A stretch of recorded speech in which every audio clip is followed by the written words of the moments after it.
Wondabira sawa ile tuli wanene ku HK Media manya n'eddoboozi yenze kigozo kutusako bulambo omutuwo ali ku kyeya ate nga tuli Dubai waka wensinziro kuweereza olwaleero ndino mwami ono w'amaanyi obadde okimanyi nti okuzanya firimu wano mu Dubai nakyo kitone ate nga bitambulira ddala bulungi nnyo so gwe nalina ekitone teweetulako olunaku olwaleero nkuleetedde omu ku bazanyi ba firimu wano mu Dubai ate nga tugenda kubeera tulaba ku awards zawangudde ne international TVs right? Yep.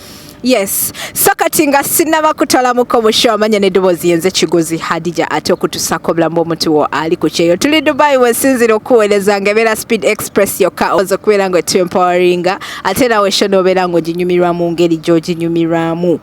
Basangibwawo ku Banias Metro opposite Deira Tower room 202 wogenda n'obasanga ate n'obeera ng'ofuna visa esinga okubeera discounted poza ate nga ne baganda baffe aba Roast Coffee Academy nabo weebali nnyo okubeera nga bakubangula obeere barista atuukiridde. Tutandikidde wa okay sasa kulaba kale nange okusanga Hadija amanya n'eddoboozi mpitibwa Ashman Cash basinga ge basinga okumanya naye nga amanya gange amatuufu nze Ashraf Mulima yeah. Okay, so kati Ashraf Cash lineno lyeri abantu lye bakutuma lye basinga okwo simanyi njandi gye lyava actually erinnya lyatandikibwa mu film still olunaku lumu nagenda mu auditions zaali za Limit Production movie company yali erina TV series ku WBS nga balaga movie TV series bagiyita It Can't Be TV series ne balanga auditions nga bagenda kola season 2 when I went for auditions we natuuka waliwo omukyala bamuyita Hamida Mukandutiye oba mumanyi bulungi omukyala bamuyita Hamida Mukandutiye yazanya movie gye bayita Cindy yazanyanga Cindy mu movie eyo so we twagenda mu auditions erinnya lyange naliwandiikanga Ashraf naye ne bagisomanga Ashman kuva olwo nga buli filmmaker buli wembeera bwe nazanyanga nabo nga bonna bampita Ashman yeah. Okay, that is very beautiful. Nange mu Dubai bano bonna bantu batya nga bonna bali waneno bali ku kyeyobeera bali mu haso so olunaku olwaleero tulina omwami ono Ashman azanya firimu ate nga agenda kubeera nga atubuuliramuko mu lugendo lwe olwa firimu so aba romantic movies yonna gye muli ne Dubai firimu zitambulira ddala mubeere nga mwanguwako. Okay, so kati ojja otya wano ku kyeyo wajjadde Dubai? Najja mu Dubai mu mid 2017. Wajja ddaba naye soko mpe ku ssente. Mid 2017 wenyingira Dubai. Okay, watandikira wabyali bitya njagala ompeemuko ka brief background. Still tebyali byangu nzija mu Dubai najira ku visit visa as usual like most of the people 2017 ndowooza summer ebiseera ebyo we najira mu summer ebiseera ebyo nga summer Dubai etuuka ne mu 50 degrees Dubai ngetuuka ne mu 50 degrees kati yakendeera summer olumu tetuukayo na mu 40 ng'eyokya nnyo but that's the time when we had to look for jobs era natuuka mu Dubai olunaku lwali natuuka ekiro saa 6 naye nga nina interview gye nina okugendako the next day ku ssaawa 11 interview yange yasooka nga ngenda onoonya omulimu yali Alshire sirigyerabira ndowooza interview yasembayo ku kampani eyo okukola interview naye omuntu yali wali ku ssaawa 11 interview yali ya ssaawa 3 ng'abantu bangi I have that selfie nagikuba for records bantu bangi nga ne woba oyagala okusigalawo ennyo ku ssaawa 10 zisobola otuuka nga tokoze wente wentandika olimupya olwo wakajjolo ziringa nnaku mmeka ogenze mu interview yasooka yakushokinga natuuka kiro ssaawa 6 interview yanshokinga ya next day ku ssaawa 10 webakugambira nti no kati wakatuuka no getting ready na olwatuuka bwe nti nenkolerawo ebyetaagisa byonna nsobola okukola interview kubanga nalina Uganda nga baŋŋamba yankya nina okukeera njikola exactly okay so kati bitambula bitya okuva mu kiseera ekyo okuva mu kiseera ekyo nagenda nempiikinga because ng'omusajja wayita sagikola interview sagikola abantu baali bangi bantiisa nnyo kati nenfunamu kashooko neŋŋamba binaggwa tekiggwa ndabira ddala tekiggwe the more time we agenda maaso nentandika okufuna interviews ez'enjawulo kati okufuna omulimu gufuna nti waliwo omukwano gwange omu big up to you William kati ali Abu Dhabi bamukubira tunoonyeza nnyo emirimu twatambulanga abo babiri yali abeera Qatar na resign nga najja Dubai nga bamugamba Dubai we wasinga so netwesanga ffena nga tuli mu kifo kyekimu mu kunoonya emirimu olunaku lumu kampani emu emukubira ndooza kampani neyo sijogera manya kampani emu emukubire muyita ku interview wamuyita ku interview angamba omanyi ash tugendereko wadde bakubidde nze tugendereko ne mugamba tugende mu kugenda tutuuka ku interview nga bayisa abantu bataano ku interview babasoma mannya ne basoma asooka n'ayingira n'akola interview ne basoma owokubiri n'ayingira n'akola interview ne basoma William yowokusatu n'ayingira n'akola interview kati owokuna yali tazze kwaliko omuntu omu nga tazze bonna babamaze bana omusajja afuluma abweru ku reception abuuza naawe bakwise ku interview nemugaa tebampise ku interview naye mbadde nga nzija wano nga ntekawo CV paka leero webaŋŋambye nti waliwo interview neŋŋamba kansigalewo ndabe interview banagikola naŋŋamba ok jangu nemuwa CV nenyingira nenkola interview after 3 days ne batukubira ngwa batuwadde omulimu Okay, nazajja nkutwala labayo bambiri ne Ashman olunaku olwaleero ate ng'agenda kubeera ng'atubuuliramuko mu muzannyo gwo gwa firimu gutambula gutya abantu mwe muli muno mu Dubai nga mulina ebitone oyagala okuzannya firimu naye tomanyi na wakutandikira sondooza eno yentandikwa esinga okubeera ennungi ey'omwami ono alina experience wano mu Dubai ate ne mu bitundu ebirala eby'eggwanga. Okay, so kati osoose n'ofuna omulimu ogusooka mulimu ki? Awo nfunye omulimu gwe nagendako ebintu era nali sibimanyi sitiirwa awo nagenda kugwa barista naye nga ebintu tubikola omulimu omulungi alhamdulillah ebintu ebyo nga tubijja na ku YouTube twatuukayo ne William babiri tetubimanyi naye bye batubuuza nabyo tebyalimu byamaanyi wagukolako wali ogukozeeko osobola ogukola tewali kya bye batubuuza byamaanyi so tuguyingira batuwe katiri nako walimba nti wagukolako ewa nateka amanya ga hotels nkugaye ku TV ku CV kwaliko hotels e Uganda zonna ennene zonna baze bakubuuza nti kofi ono abeera bwati ne bwati otunudde otya bampa machine okukola kofi bagamba eno machine size twakozesanga e Uganda wafe waliyo zino ez'emiti ate nga bwento nabagamba asabagamba nti za miti naye nabagamba eno machine sije twali tukozesa ne bagamba gaye yaliwo omulala ne bagamba ogenda muyigiriza machine eyo mpola because ekituufu kiri nti coffee machines zanjawulo Wow, that was so nice.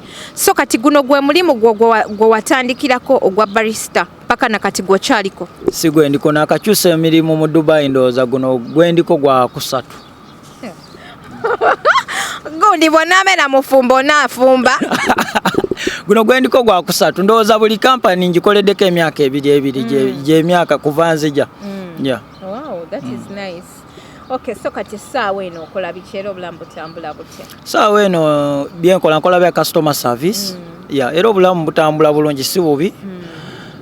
Mpola tukikwasaganya alhamdulillah. Obudde osobola okufuna obukola ku talent yo, osobola okufuna ku budde obukwasaganya ebintu ebyenjawulo. Nobeera ng'okikubirawo mpola.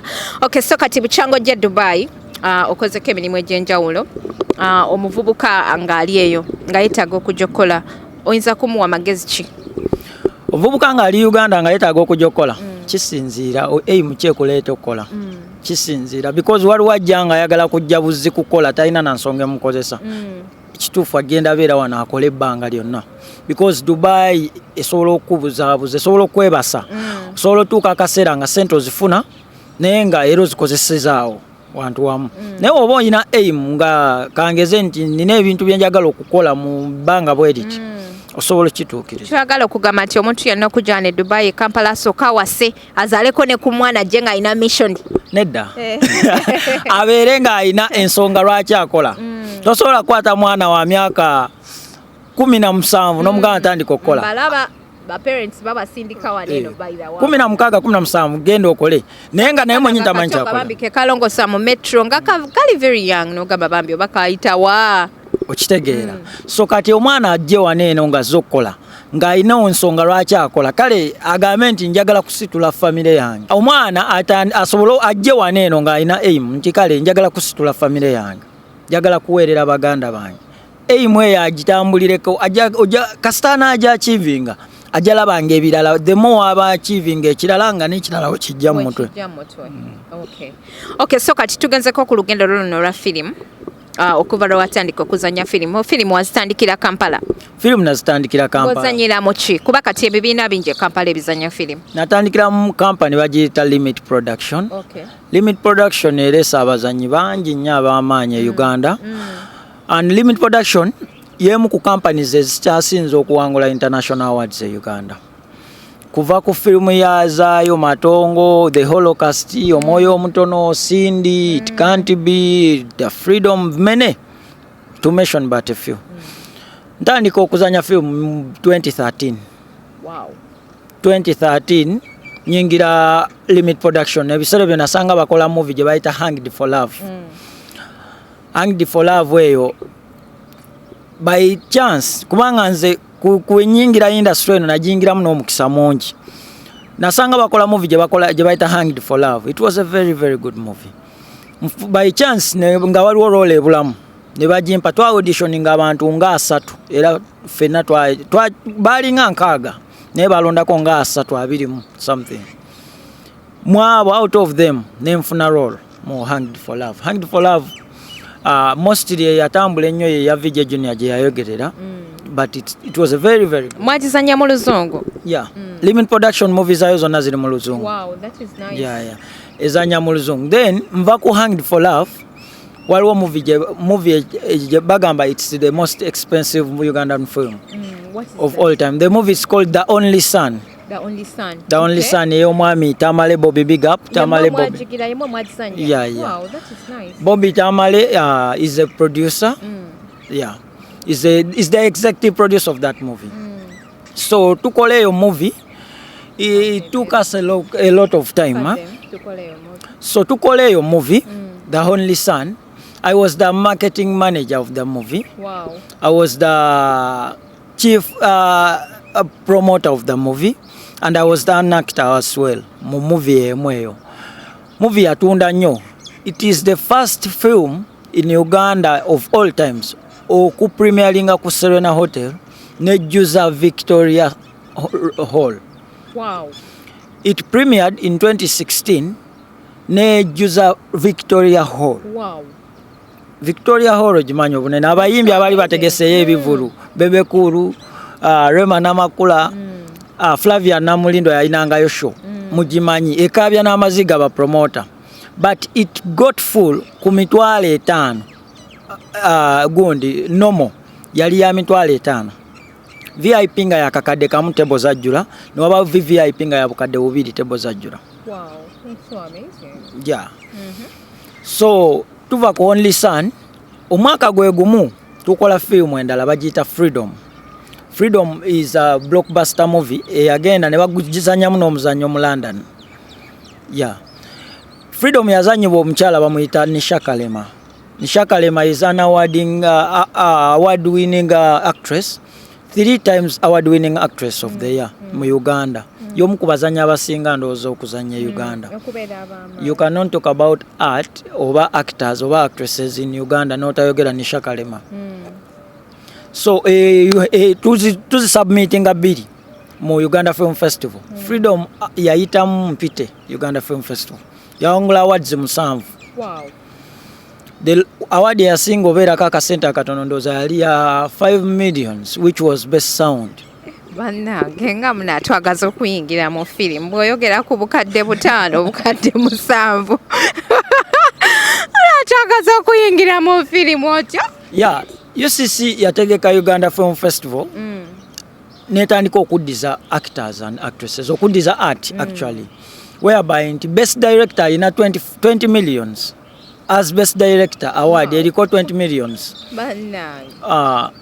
ekyo kyayongera moral eri ba filmmakers. Ogwo mwaka twalina movies nyingi to mention House Arrest, Call 112, movies ennungi ennyo nga wokyulira. So kati olekawo otya olugendo lwa movies e Uganda n'ogamba nti kanzi gyenjoyininga eddungu?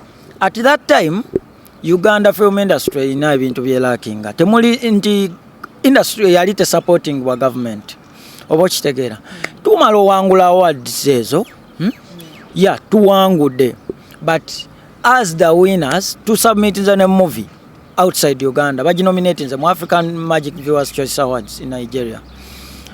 But still, sente zilizonna nga omanyi nti company yali etandika butandisi naye ezimba. Twali tulina gula equipment, tuguze biki, tusobole okukola movie upgrading. At that time kulabirwa on an international level. Exactly. Okay. At that time nga kamera esinga okubaawo ey'amaanyi Abannayuganda gye baali bakozesa film.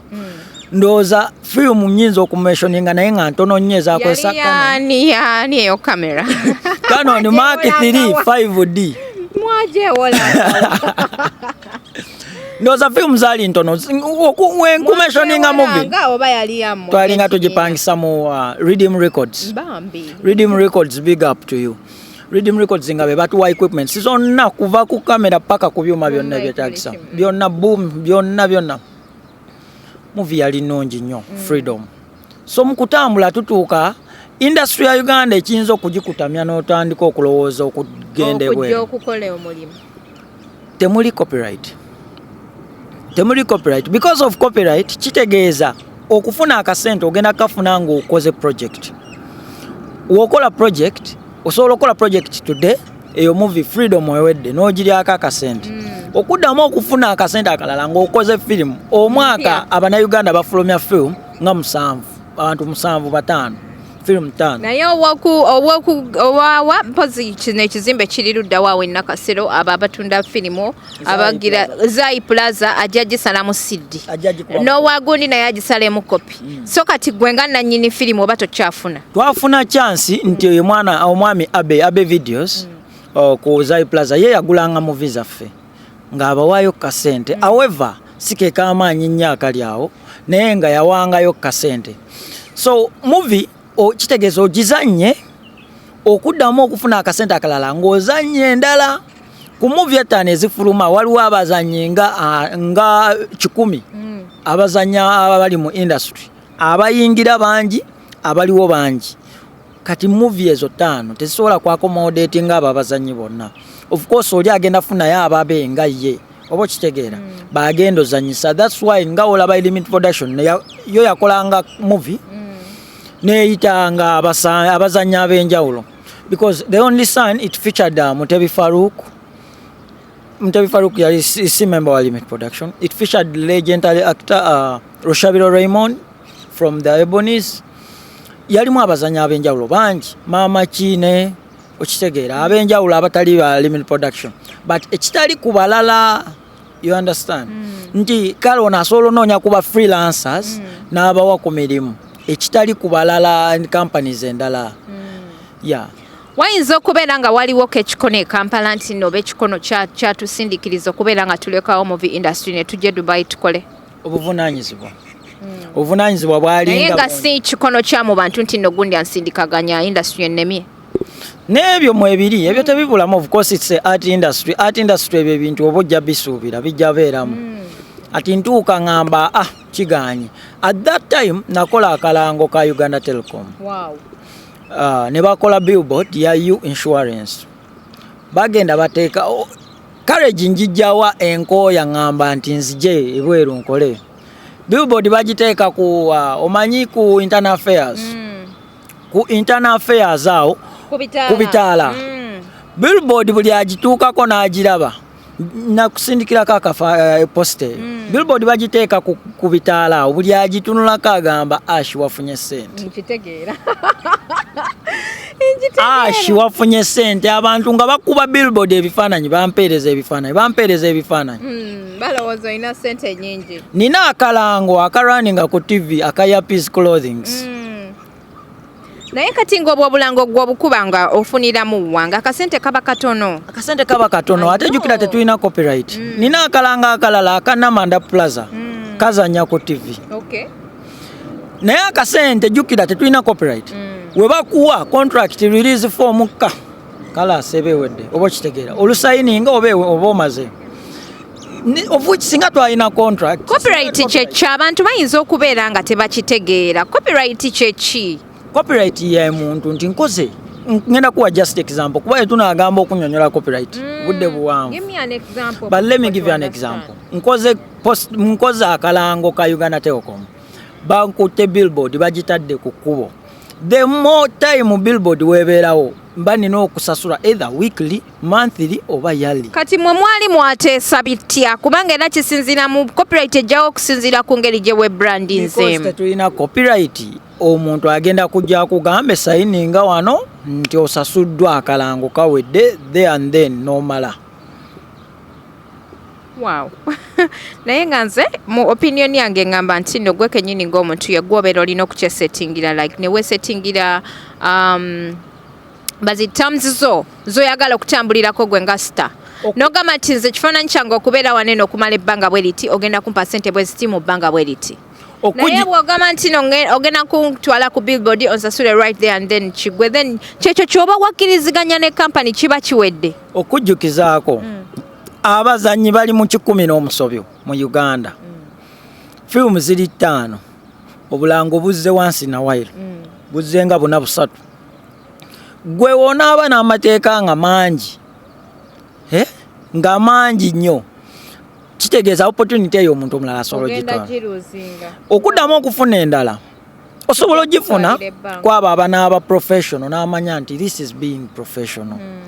Naye si buli omuntu agenda kitegeera kubanga nabo akasente bayagga si gwe asinga erinnya eddene ashimani okitegeera waliyo abalala abalina erinnya eriyinza okwongera ku billboard eyo. Osanga gwe akuwadde billboard eyo ayinawo yakulaba ng'ozanya n'omuzanyira bulungi kyaba akunoonyeza nakubira akasimu naye ogobye omulimu ogwo gw'oguwadde agenda gukozesa because already buli omu yali akimanyi. Twatuula mu meetings ne bayita ba artists ne bayita ba filmmakers ne bayita ba minister biki natutula mu copyright nekifiiraawo lwansonga abayi ati yagaana okukwatagana wamu okubanga tufuna copyright oba okitegeera. Abayimbi lwe bayita meeting leero abayimbi babeerawo enkya tebabeerawo. Ba filmmakers bagezaako because bo balina obulumi bw'aba pirates. Ba pirates nti okoze film yo omwana n'agenda n'agikuba mu kopi mutwalo n'agitunda naye nga gwagikozeeko oli wali eri otudde oli akikomando ebintu bwe bityo oba okitegeera.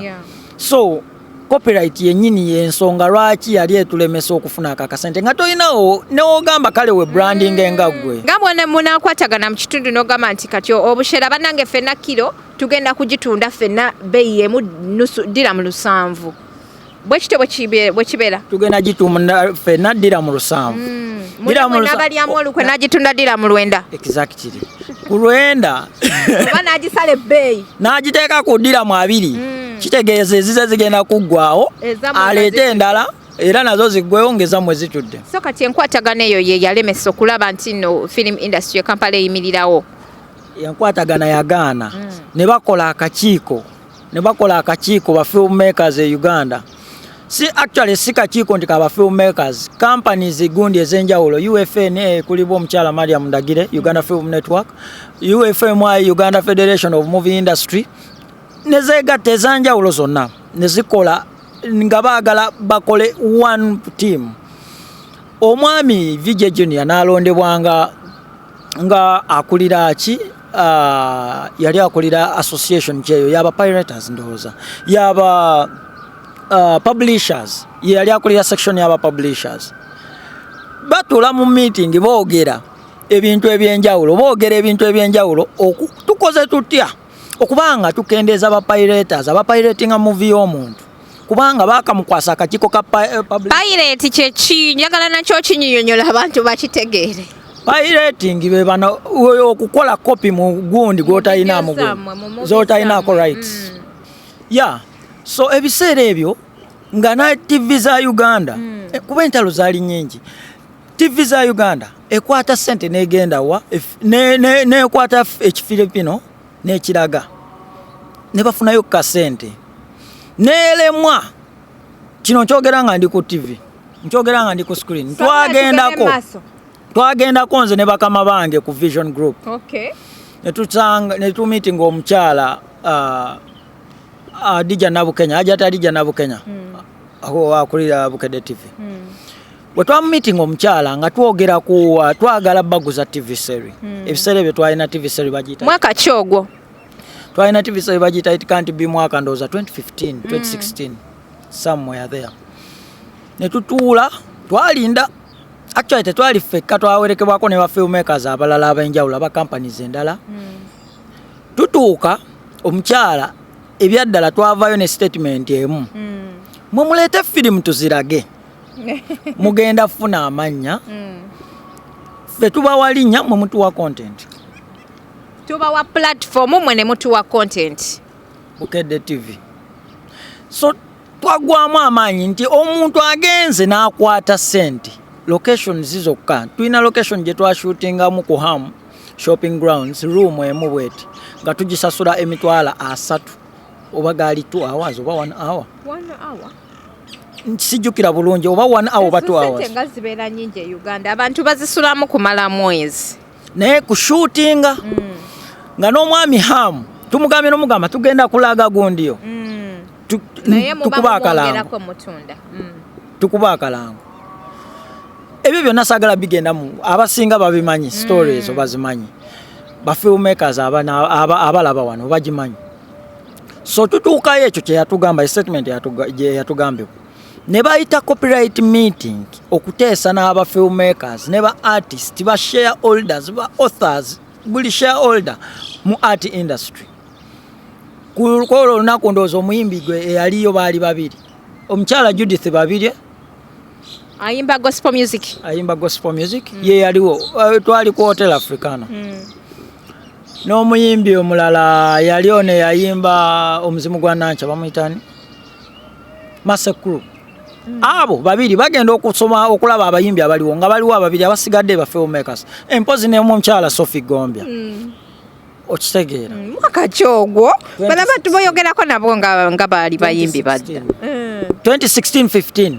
Kuba entalo zakyakanyawo ku 2016-15 ne zisibya n'abantu abamu olunaku lwe bakwata omwami Vijay Junior nga supportinga ba pirates kyokka ali ku kakiiko akaba publishers aka protectinga copyright yaba filmmakers ne artists n'abayimbi n'abantu ab'enjawulo. Naye just because abaana bano bamugulako film Shafiki for service centers abe videos n'abalala abanjawulo just because bamugulako film ataze bali abalaga nti abapikamu amaanyi bikibi kyo balwana olunaku lwe bagamba okola ekikwekweto bateesa enkya tugenda kola ekikwekweto tugende tukwate film zonna ezo batalinako copyright mu bigundi ebyenjawulo basookera ku Zaayi ku Majestic. Vijay Junior ate najja ate okulemesa operation. Atya ayagala okulaga abaana nti ali nabo alidde mu lulime ne mu luki ne mu lusise tutuse ku byannyumirwa okisanga Dubai Uganda banange kansubireyo naje muli munyumirwa show amanya nedowoozi yeze Hadija Kigozi okutuusaako obulamu bw'omuntu wo ali ku kyeyo. Tuli ku film industry ye Uganda gye yatandikira ate okubeera ng'ebuna Dubai. Sabula tugende maaso. So tutuuka akaseera bamusiba awo ekibuli mu kkomero bayamala ennaku na 2. Amanyi nga mwalina maji Bafilimu ne musibisa omusajja omukulu omulamba bamukwata kubanga ebiseera ebyo already minister eyaliko yali minister wa ethics minister Otafiire ku gundi meeting gye twasembayo okukola n'abyogera n'alaga nti copyright mweri era tulina ne copyright police ekibuli tulina ne copyright police ewa ekibuli atugamba kale sumulula tusobola okutwalangayo emisango gye bamutwala omwami Vijay Junior tebamusiba nti baagala bamusibe but mukangavula osanga bayagala kujjukiza balala buli omu nafuna hope osanga abalala bajja kuyigirako oyo bamanye nti kino ekintu kye tuliko, it's a national cause. National cause. Uganda, Nigeria, film gundi, Nigeria ekulakulanye 50% because of art. Nollywood. Ne music wabo. Kati olwo bwe muba mu brandinga Uganda mugi brandinga mutya mu filimu Yugiwood. Tetuyina one umbrella kyekyo UCC kye yagezaako okutandikawo kye yali ayagala okukola okutandika Uganda Film Festival. UCC kye yali ayagala okukola naye ate nayo yennyini ba filmmakers ne batandika ogikuba oba kitegera abatawangula nkujukizaayo kemabega ba filmmaker abamu bakwata film ne baziwa bukedde eziragire kuki kubwerere baagala ki linnya sigenda mentioning abantu because abamu mikwano jange naye just ngezaako kulaga tupiking osanga sifunangako chance kwogera bino bintu okujjako olunaku olumu mukama wange yagendako live ku Facebook n'agamba kamba nnyonnyole waawe tuyinza okufiirwa because abantu bateekamu sente people pay locations naye atayaza abazanyi ba filimu mwambala engoye za bbeeyi. Mistakes girls do bambazibwa earpiece clothing zakalango nkayisizaawo. It's an expensive place like it's a fashion house. Kitegeeze kintu kyojjeeyo okukizaayo waliwo kaki akasente waliwo akasente you understand. So kati omwana w'omugamba nti ogenda mulagira bwerere agenda sanga location yonna gy'asanze ashooting a film. Agenda kwata engoye zonna abazanyi nga bwe bali ashooting film kyekyo twatuuka akaseera ne babyawula Ebinauganda ne film nga byanjawulo. Ne baawula Ebinauganda ne film nga byanjawulo. Ebinauganda ne filimu nga byanjawulo. Ng'oli omubuuza artist mwennyini actress ng'akugamba nze sizanya Binauganda nzanya film. Okay. Tugenze tu developing companies nyingi njagala tunuulire kamera za companies saawa eno movies eziriwo kati z'omanyi ne movies ezedde zaaliwo nga company yeemu oddeyo kemabega myaka ng'ebiri esatu olabe kamera ki gye baakwasanga oba okitegeera so kati ebyo nga bye buli omu byalwanako buli omu nga byalwanako oba okitegeera oba ne batuula ne bagamba bannange we twesetingira trend nti tugenda kusasulanga sente bweziti tujja kuyitawo tosobola kukwata TV n'ogimanyizo giwa film ey'obwerere nga ne TV gye ziri TV ez'enjawulo NTV bikizigula content kale ne weba teguze sobola okukwata script yo n'egyekolera n'egyeproducingira oba okitegeera abaana baali mu industry nga bateekamu obudde bateekamu sente bateekamu amaanyi ebintu ebyenjawulo naye nga tebafunamu just because ba filmmakers abamu baagala bo bali comfortable afunye erinnya creating abazanyi ab'enjawulo kimumala ye kati ng'afuniramu wangu omuntu mu kufuna erinnya lino afunamu ati abasinga abo balina amaduuka ageekubira filmu zaabwe balina amaduuka ageekubira filmu zaabwe kati tafudde ku actor agenda okujja omuto atandika obutandisi agenda kuvaawa kwenyumiriza atya mu movie industry mu nsi yonna ne woogendawa teri mulimu gusinga kusasulanga film teguliyo teri mulimu mu nsi yonna gusasulanga film. I will give you an example. Akalango ka Uganda Telecom nakakolera eddakiika zaali 13 nenfuna sente z'omuntu z'atasobola kukola mu ddakiika 13 mulimu ki mu Hollywood omuntu asobola okuzanyanga extra mu restaurant bwati n'ataddamu kuzanya kutambuza bigere. Ddayo kemabega osome ku story ya Anna Montana Miley Cyrus. Miley Cyrus omusajja ategeera filimu kye kintu kyategeera kyokka. Miley Cyrus ojja kuwulira nga mu nsi yonna Miley Cyrus ngenze walagenda osome story ya Sylvester Stallone Rambo ayingira atya film atandika atya okubanga ye yali rollinga movie gye bayita Rambo script yali strong obweta ojja kupiikinga omanye nti osanga omulimu gwendimu ngamba filmmaker osanga omulimu gwendimu sinagutegeera bulungi because teri mulimu gusasula mu nsi yonna nga film ekyo nkiteekako omukono teguliyo.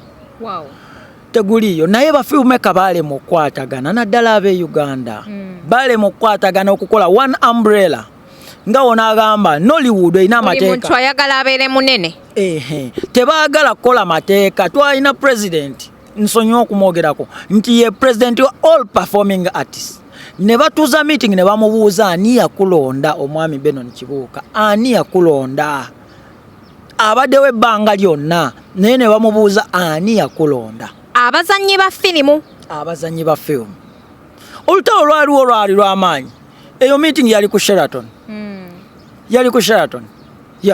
ani yakulonda nga buli omu yeebuuza olutalo lwali lw'amaanyi but still we bato bakyamuka ne ba actinga ne bazikira omulundi gumu because of one thing we babanga bantu abiri basazeewo basitule batandike abasatu aba bavaamu ne badde balyamu olukwe nabo ne bagwamu amaanyi singa tukola wana umbrella ng'erina amateeka kitegeeza gwakute firimu n'ogiwa TV ku bwereere oba olina okukangavulwa baagalawo omwami omukyala Genevieve Nagi yamala ebbanga nga takyazanya ebiseera we yasirika nga takyazanya n'agenda okudda nga waliwo abazanyi abapya ab'amaanyi teyaddamu piikinga kudda ngulu nga we yali kubanga baali bamubaaningako just of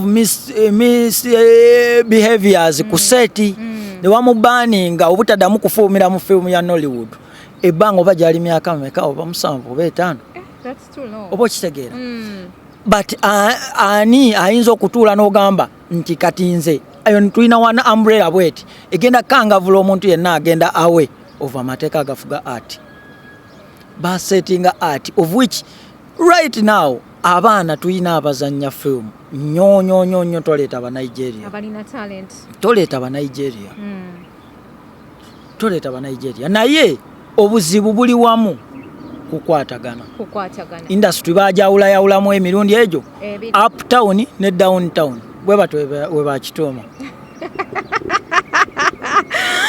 tisanga Kampala Uganda bino byonna mbadde sibimanyi mu movie industry nti mwebiri naye ate tubitegedde olunaku olwaleero mpozi ate nga nkujjukiza gwe wena andaba side eyo nti ebeera Speed Express Tours and Travels okubeera nga empowering ate nawe show n'obeera nga oginyumirwa mu ngeri gy'oginyumirwamu mpozi ate nga ne baganda baffe aba Ross Coffee Academy weebali nnyo okubeera nga bakubangula ofuuke barista atuukiridde so beera nga ojja ofune omulimu mu Dubai ng'oyize obwa barista ojje ate obeere ng'okola mu coffee ofumbire abantu kakaawa nga teweesumbuye tukyagenda mu maaso ne movie industry eno omwami Ashman ono agimanyi nnyo okunsinga ebintu bya firimu kugamba ze agoberera ddala firimu ye muntu omutuufu ow'okutunnyonnyola firimu e Uganda zaatandika zitya aleka atya firimu ye Uganda nsonga ki ezaamuviirako okuleka ate abeere ng'akwasaganya haso wano kati nze nzija wano Dubai ntandika nsigala muli mutima nave Uganda nga nina script yange gye nali njagala okweproducingira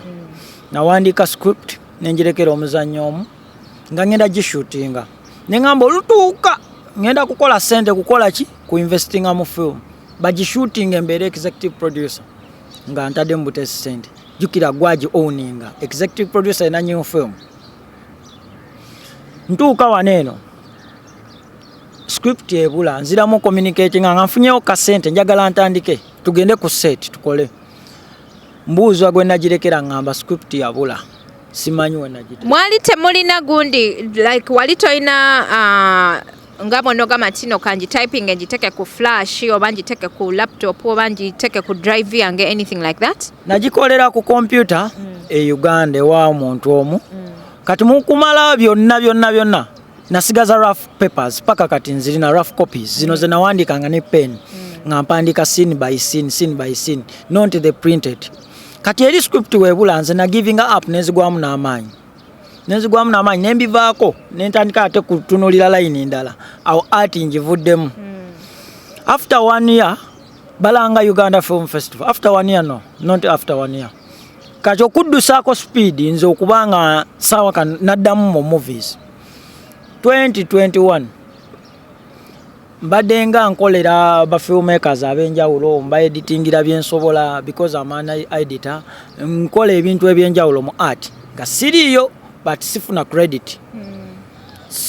credit nti nzi ono yakikoze nzuukuka ngamba industry eno engeri gyeri okutandika okukula mpiikinga kubanga kati abaana batandise okufunira ddala ku ssente batandise okufuna abantu abateekamu ssente mu film ba executive producers bazze edda twalina ba executive producer nga batono naye kati abantu abali willing okuinvestinga mu film bangi ntuuka mpiikinga ngamba kiki nnyinza okukola ngenda online ebiseera bya lockdown nsomayo ka course ka animation online course ku London Institute Academy online nsomayo ka course aka animation ozimanyi bulungi cartoon movies ngamba okay nsoma aka course ka 3 months lockdown eyo eyawana egenda okukwatamu nali Abu Dhabi at that time nali nkolera Abu Dhabi at that time ebe kwezikira bwete ngorede ka course nkamaze natandika kola animation yange esooka 1000 feet kola animation movie story yali nnungi nnyo. It's a very very strong story era nsuubira okugikola mu feature film. Wow. Because it's a very nice story. Yawangulako ne best animation story of the year African Women Movie Academy Awards, Movie Awards. But your story as awards is a stories abakazi bokka. It's a very nice story. Njiteka mu Uganda Film Festival baginominatinga. Obaginominatinga sasa okakikkiriza kuba nali ku mulimu ngenda okukebera Uganda Film Festival postings nominations. Mandi awo ngenda okukebera ku WhatsApp director wanga mpereza nkebera mu WhatsApp group congratulations Ashima nga sikitegeera ngenda okukebera nga ndi nominated. Immediately nenkwatirawo nengenda online noonye ku movies ndi nominated nazo ndabe mpita oba siita. Ngenda okuziraba nga ndabika ngenda giwangula. Awards nezijja tutuuka ku award night nganji wangula Uganda Film Festival 2021 best animation film 1000 feet. Wow. Buli muntu yali shocked. Bafuna shock bagamba Ashima oyina engeri gyoyangu ewe batwe bampita abamu Ashima bala Ashima. Oyina engeri gyoyingiddemu industry n'okomawo nga asaaga. Naye okomyewo na award. Nze nali siwangulanga Uganda Film Festival award name. Era nave Uganda nga siridi lolinze eyo movie nejo. Nemo. Naye nga mbeeramu supporting ezenjawulo.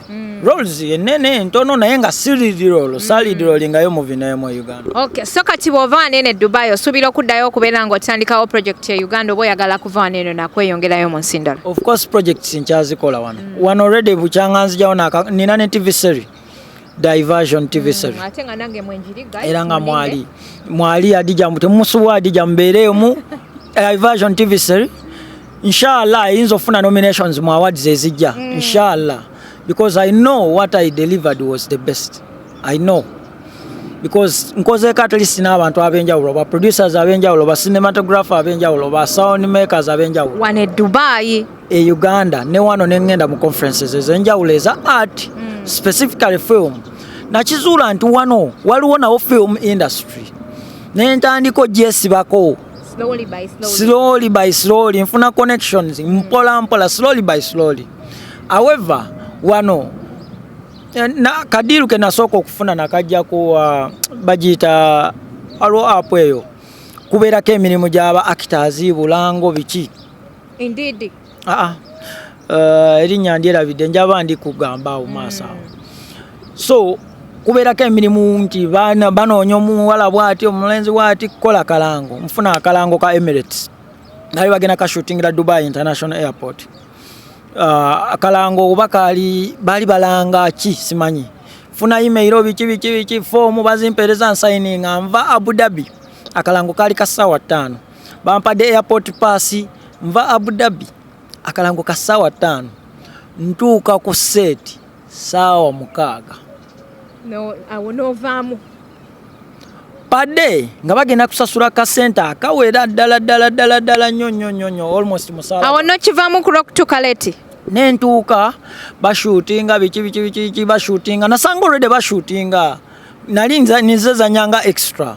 Nembeerawo ne bashootinga nga simanyi nani gwe ntandikirawo abantu bangi kamera nnyingi ba directors bangi buli omu ali ku directinga kike sina gwentandikirako gamba nti nzuuno gwe baayise waliwo almost abantu nga 3 boka abantu nga 3 abazanya abali okwakitinga nti ono bamuwadde kwate kipapula ono agenda kasuka gundi oba kitegeera naye ng'eno mu bangi we nayimirirawo naye ekyokwogera nekimbula ntiro we baamala shootinga nenjogera n'omukyala yali director w'Akalango nanyinyonyola naŋŋamba zereti paati gye tubadde twagala twagikoze dda but genda wali osayininga esente zo nengenda nensayininga sente nengenda nawulira obulumi n'ennaku because sente size nali njagala sente size nali njagala era Akalango ako kali mu mukwano gwange naye akaagala nnyo Mavis njakakulaga akaagala nnyo nga wokyulira because eyo yali chance yaffe yali chance yaffe oba onfuna so bwentyo wentandika ati nensigala nze nga nkyagobera ati online wa buli wamu 1000 fet negenda nefuna nomination mu Africa tulina awards African Movie Academy Awards zezi Oscars ya Uganda every filmmaker mu nsi yonna ekirooto kye kuwangula Oscar Award Leonardo DiCaprio yazanya Titanic n'atawangula best actor mu Oscar nazanya Romeo and Juliet n'atawangula best actor ebbanga lyonna years went on until we yakola movie Revenant that ye mwenyini sanga teyagisuubira nti asolojwa yali yagwamu essuubi n'awangula Oscars.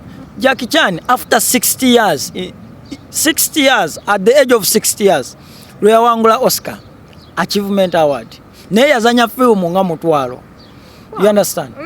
Back to Africa tuina African Movie Academy Awards. That was the spot of Lupita Nyong'o kuba wawangula ama African Movie Academy Awards ama ziri recognized worldwide, ziri recognized era ne mu Oscars zirina a little bit of connection tibasobola okuyambako mu submissions and everything okisege mfuna nomination ya ama nawunga African Movie Academy Awards nawunga because Uganda aba nominating wabali abantu bana bali basatu inze waliwo omwami bamuyita Murishidi azanyira Mariam Dagira I think azanyira wa Mariam Dagire waliwo n'omwalo omulala Jojo twali tuzanya naye mu Limit Production. I even auditioned that lady ng'ajja mu film industry ibamu nominating mu best actress of the year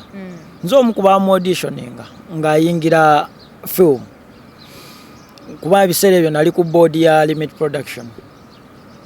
Tugenda mu award in Nigeria awangula best actress sawangula best actress of the year. Wow. Africa. That is nice. Okay guys, banange nga tugenda okumba ombembozi ya Ashmani tatubulidde engeri gya kwasaganyizaamu ko filimu ze wane Dubai ate n'emirimu gineno oba kikwasaganya tyandoza tugenda kubeera tukimbuza mu kitundu kyaffe ekisembayo naye nga tego wena rockingide ku HK Media oli wakabinyo. Thank you so much onyimirizaawo mwaba oli ku YouTube awo nkujjukiza nyiga akagambako ka subscribe naddala ng'oli mupya okubeera ng'otweyungako ate woba oli ku Facebook oba ku Instagram beera ng'olikinga page ofollowinge okubeera ng'ojoiningirawo show. Tuli Dubai wano wensinzira okubeera nga nkuweereza ate nga bano bonna bantu bo bali ku kyeyo. Ndina omwami ategeera firimu obulungi ampadde amanya ge nasemba okuwulira myaka emabega ga Jackie Chan ga Rambo nga nkula kwegamba alagira ddala nti no film is his passion like akuze kyayagala ate ngera akyachesingira ddala dreams ze naddala waneno mu Dubai okulaba nti no yeeyongerayo paka ndowooza n'abazanyi abo bemuwulira abanene ab'amaanyi gye bali. Okay, Ashman nga tuwumbawumba mu mboozi yaffe esembayo okwasaganyiza otya ekintu ky'okubeera nti no kyakyesinga dreams zo wano mu Dubai ate n'okubeera ng'okola? I use my free time ebiseera ebisinga ku film. Like I had one guy in Abu Dhabi, one friend of mine bamwita Grace. Guy oyo nga alina equipment si zonna eza film, alina camera, alina buli kimu, alina filters, alina sound biki naye ye nga abikozesa for blogging. Nemuwa idea podcast, nemuwa idea nemugamba okimanyi bino ebintu nsobola okukola mu film, nsobola okukolera film by'okusaaga. nangamba bulijjo njagala nnyo okuzannya biki nesooka ne mulaga kuwaaka gwe nali nkozeeko napiikinga naga njagala nnyo ozannya biki emugaa jangu ne mutandikira omuriasingisa namuwa scenes ezo 3 nazikola bulungi ne mugamba kati ekiddako ngenda kuwa script ne muwa script n'agisomamu ne mugamba neetagayo abawala abo babiri nenfuna omuwala omu naye yali muzanyi wa film Uganda kati ali wano eno Myra Ahmed Ranga yali muzanyi mulungi nnyo naddala mu mistakes girls do abamumanyi muyita mugamba njagala onzanyire role eno apiikingirawo speed ate jjukira oba ozannya n'omuntu akusika nga amanyi akusika nenfunayo n'omuwala awo omulala atamanyi zanya it's a short film gayi namushootingira short film paka kati akyagirya nako yagiweereza waabwe Congo kuva olwo naŋŋamba whenever you want take the equipments okole film so kati awo entandikira mpandiika seri ntandika okushootinga communicatinga n'abazanyi nkoze WhatsApp group communicatinga n'abazanyi ani azinabeerawo ku Saturday saa bweziti ne bweziti ngamba ndaba abaabe n'abeerawo nga mpandiika nti ono nsobola omuzannyayo siini nga 3 nsobola omushootingayo siini nga 4 ono ne mushootinga n'ono n'omushootinga n'ono binaagatta nti bigatta ne bajja ne tukola bwento we nakikola mpola nga off zange zenkozesa nfuna off ne communicatinga n'abazanyi ani anaabeerawo then olulala ne nkozesa abo nti nkoze lwaggulo nkoze misana then that time ne ngikozesa era ne ngenda ne mbashootinga okukola ebyo mpola ngenda olaba mpezeza episodes 2 eza seri of which okusubmitinga teweetaaga episode mutwalo episodes 2 nzisa ngenda ku Pearl Magic TV empya gye baggulawo okulaga only strictly Ugandan movies ngenda ku communicatinga nabo online bangamba weza 13 episodes tuku movie ogireete bajagala naye bangamba mpeze 13 episodes njiweeyo wenkyali awo sinabatuuka zimalayo 13 episodes nsobola ogisubmitinga naye nga nkyagikuba njongerako mpola but Pearl Magic tugirabye zenga aba African Magic ebikole inazi Ibo Pearl Magic Ibo Pearl Magic Hausa nga balaga movies specifically zoro olulimi so ne bakireete waffe ate nga bagabira ddala kasente akawera at least akayinza okumotivating a filmmaker okukola. Wow. Yeah. That is very amazing. Okay, bannange ngenda kubeera mbasibula sagala kubeera nga tulwawo nnyo naye nga tugenda okusibula abantu. Omwana ali e Kampala nga alina talent nga gisuddewo nagamba kanzije ku ddungu nkole nga booli nga alina dream omuadvising otya? Waaba ali wana gye tukole. Actually right now noonya abazanyi because abazanyi sibalina nnyo naye singa nkola ttiimu nga weeri awo ebyuma nga nnina ebyuma already ninako ebimu nsobola okukola film teyeetaaga kubanga oli muzanyi mulungi. Film is about passion. Woba olina passion osobola okuzannya.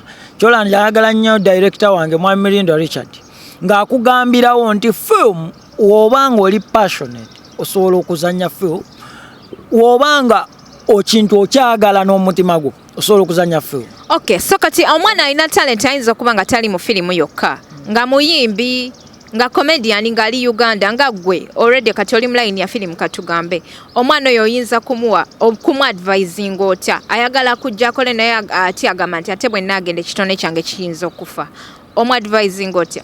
Advice gye nnyinza omuwa kiri kimu. Your dream is always your dream, whether you are in Uganda, whether you are in Dubai, whether you are in UK, whether in anywhere. Wherever you are, your dream will always be fulfilled. As long as you put the eye on, you keep the eye on the big thing. Oba kitegeera. Kasita obanga olemeddeko. Right now ndaba abaana bakufulumiza talenti zaabwe baali bayimbi e Uganda ne bajja wano. Kati bayimba.